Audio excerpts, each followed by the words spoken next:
Et yo tout le monde, c'est Karcha, j'espère que vous allez bien. Aujourd'hui, je vais m'accorder une petite vidéo hors de la paléontologie, mais en restant dans le thème de la culture populaire avec ce nouveau concept qui est science culture.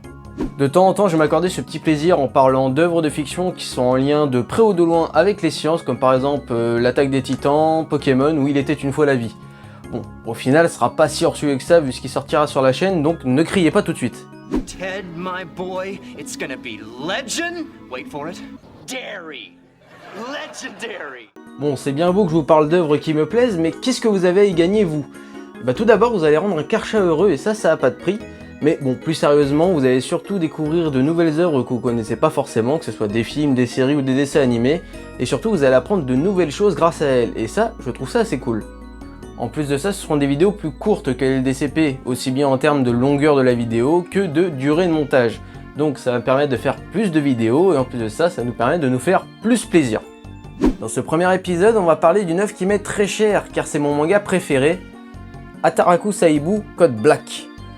En vrai, je me la pète un peu parce que je connais le nom japonais, mais c'est surtout que le nom français ne rend pas vraiment honneur au message du manga.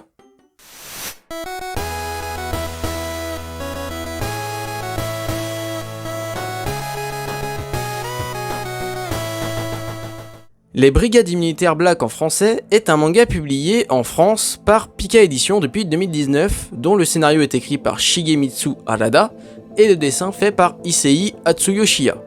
C'est un spin-off du manga Hataraku Saibu créé par Akane Shimizu en 2015 et qui a rencontré un bon succès. Par conséquent, un animé fut mis en chantier et diffusé pour une première saison en 2018.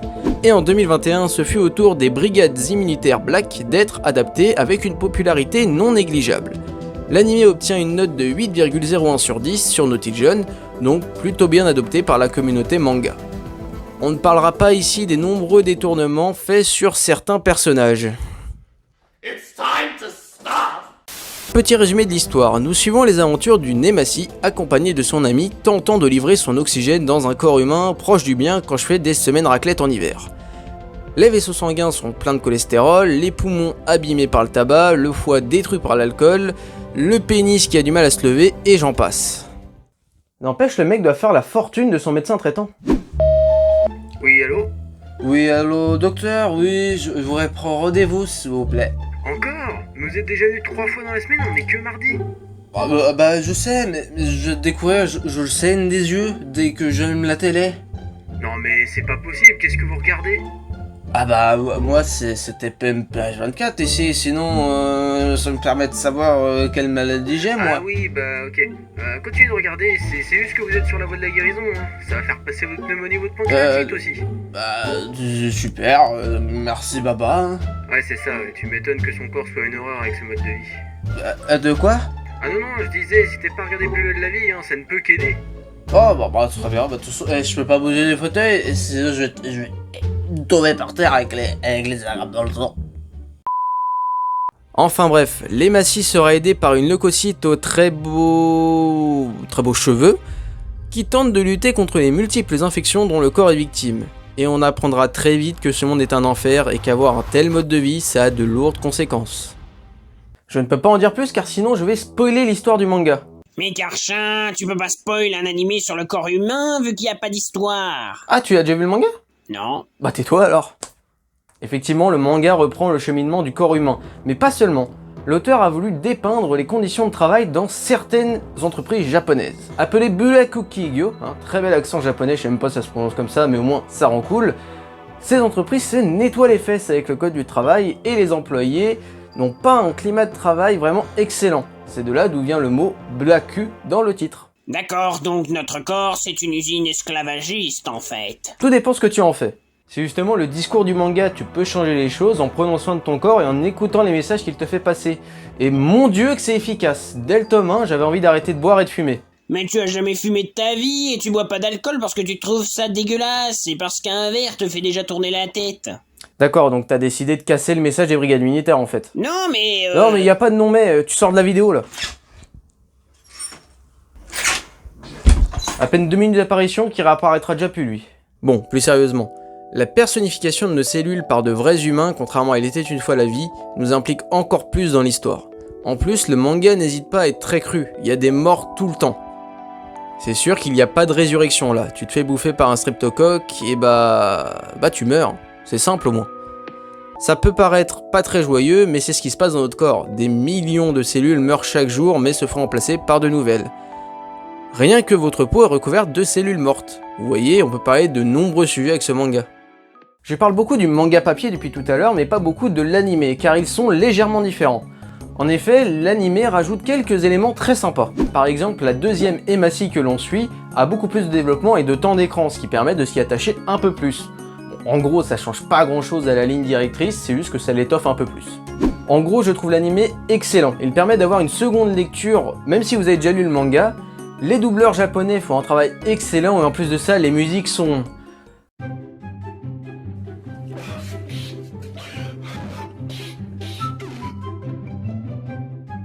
L'animation respecte d'ailleurs le trait du manga, et ça c'est beau. Maintenant, est-ce que c'est mieux qu'il était une fois la vie ? On peut se poser la question car les deux œuvres traitent du même sujet. Pourtant, elles sont très différentes. Tout d'abord, le public cible n'est pas le même. Les brigades militaires Black visent plutôt les adolescents, alors qu'il était une fois la vie vise un public plus jeune. Les thématiques abordées quant à elles se rejoignent sur certains points mais sont très différentes dans l'ensemble. Il était une fois la vie traite plutôt du fonctionnement du corps tout au long de sa vie et sans réelle continuité entre les épisodes. Ataraku Seibu Black aborde plutôt le dysfonctionnement du corps, les difficultés que rencontrent toutes nos cellules pour accomplir leurs tâches et le déroulé du combat contre des maladies bien plus graves que dans Il était une fois la vie. C'est bien plus une œuvre de sensibilisation qu'une œuvre d'apprentissage. C'est là qu'on peut avoir deux avis. Soit le manga te fait entrer en dépression parce que tu as l'impression d'avoir toutes les maladies présentées, soit il te fait dire « Ah, je devrais peut-être changer de mode de vie ». Après, on peut aussi aimer les gros combats entre leucocytes et pneumocoques, qui était mon cas au début. Nous, ce qu'on aime avant tout, hein, c'est... La bagarre. C'est le digne héritier d'Il était une fois la vie, même s'il y a quand même pas mal de différences. Pour finir, je vais vous donner 3 raisons de regarder ou lire Ataraku Seibu Black, plutôt que de regarder la saison 4 de l'Attaque des Titans. Bon oui, ce sera pas objectif. Numéro 1, les personnages. Chaque personnage a une raison d'être et est attachant. Spéciale dédicace au blondinet, à l'Emacy principale, à la leucocyte et surtout aux mélanocytes dont tout le monde se fout et qui se font exterminer. Numéro 2, le sujet des chapitres et épisodes. Alors là, je ne vais pas spoiler, mais je vais vous faire un petit top 3 des meilleurs. Oui, un top dans un top, on révolutionne YouTube. Numéro 3. Chapitre 9, tome 2 et épisode 12. Retour au travail, cœur, rideau. La tension monte progressivement pour arriver à un climax assez imprévisible. Bon, parler de tension dans un épisode sur le cœur, ça vous montre mon génie incontestable.